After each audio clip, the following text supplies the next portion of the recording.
Hi అండి. నేనైతే పూరి కోసము గోధుమ పిండి తీసుకొని కొంచెం గోధుమ పిండిలో సాల్ట్, కొంచెమేమో ఇడ్లీ రవ్వ వేసాను. ఇడ్లీ రవ్వ అయినా బొంబాయి రవ్వ అయినా ఏదైనా వేసుకోవచ్చండి. కొంచెం పొంగనీకి బాగా పొంగుతాయి. ఇక నేను వాటర్ కొంచెం ఆయిల్ వేసుకొని మంచిగా ఇట్లా నతిపి పెట్టుకున్నాను. అంటే మటన్ అయితే ఉడుకుతుంది.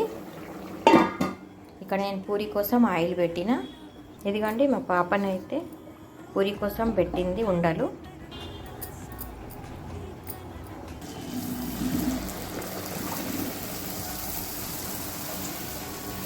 పూరి ఇట్లా బాగుంటుంది. మనం ఇప్పుడు నేను చూపించిన చూడు, కొంచెం సాల్ట్, కొంచెము అదేంటి ఇడ్లీ రవ్వ కొంచెం వేస్తే ఇట్లా పూరి వంగుతుంది. మంచిగా రెడ్ కలర్లో వస్తుంది.